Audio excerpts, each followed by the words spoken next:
to talk about the effects all of this can have on people's mental health, I'm joined now by Jelena Kikmanovic, adjunct professor at Georgetown University's psychology department. Hello, thank you very much indeed for taking the time to talk to us today. I'd like to ask you about people who are cooped up at home in a moment, but first of all, a more general question. This situation, the spread of coronavirus, is making people around the world anxious. That's a normal reaction, right? Absolutely. I mean, this is unprecedented, uncertain, novel situation, and these aspects of the situation make it, prime candidate in a way for anxiety, right? Because we as humans, we don't like uncertainty, we don't like ambiguous situations, we don't like novel situations we've never had experience with. So it's quite normal to experience high level of anxiety, high level of worry, and even possible signs of depression, sadness, because we're feeling loss of all the things that we normally enjoy in our lives, right? As well as being kind of exhausted from worrying and anxiety. And what are your top tips? Is there anything to be learned, for example, from how people in China coped? Yes, absolutely. And we can learn from how people in Asia have coped with this, and also from, our, true improved scientific ways of dealing with anxiety. So a couple of tips that I really like is accepting that anxiety is part of life, and it's going to be higher part of life these days. So, there's this paradox of anxiety, whereupon if you fight it, if you try really, really hard to get rid of it, to escape it, to distract yourself by, getting a drink, eating, watching news or movies obsessively. What happens short term, you feel a little better. However, long term, you're actually bringing on more anxiety. So we call it an anxiety paradox. So it's kind of, what we psychologists recommend is a short-term pain for long-term gain. So you recognize that it's coming on, recognize all the anxiety feelings on your body, as well as the worry thoughts and negative thoughts in your mind, and sort of allowing them to wash over you, to come on like a wave and then have them pass.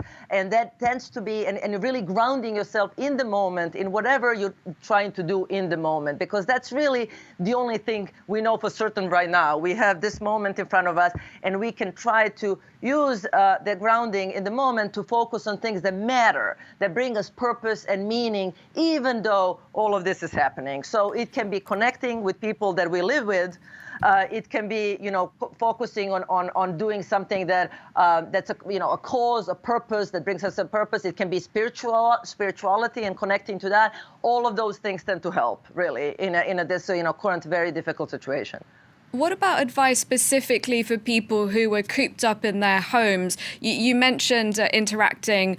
So on social media, obviously, we can do that, keep in touch with our friends and family. Yes. How important is physical exercise to mental health, though, as well? Extremely important. And of course, a lot of my patients are finding it difficult to exercise right now because gyms are closed, because their swimming pools are closed, their yoga studios are closed. But there are still options, and we have to be creative. We have to create new routines, and self-care, which is, getting adequate sleep, exercising regularly, practicing mindfulness, practicing relaxation techniques, spending time in nature if you have ability to go to nature, and some people don't right now. It's about getting creative, getting on YouTube, finding yoga videos, finding stretching videos, finding a jump rope and jumping, and doing running is in place. So, this is no time to go down on exercise, because it's incredibly important for both physical and mental health, as are these other, self-care strategies. Now, here in Paris, a lot of us live in very small spaces. Is there any correlation at all between the smaller the space, the more chances of you feeling down, or is it more about your mindset? It really is more about your mindset. What we find that it's about being creative, how you use the space that you have, connecting with the people who live with you in that space, or pets that you might have in that space, no matter how big the space is. And even being mindful how you organize that space. It's all about finding new ways of being right now that are going to still serve as a source of joy, as a source of purpose. And I think there is even opportunity now to actually slow down life a little bit. We in modern life, we've sped up so much, and we've kind of lost track often of what really matters in life. And this, slowing down period maybe gives us a little opportunity to connect with each other in a different way, to savor smaller things in life. I had so many more questions, but I'm afraid we've run out of time. Thank you very much indeed for joining us, Thank you for having me. Kikmanovic. Thank you very much for all those tips. Thank you for having me on. Take care.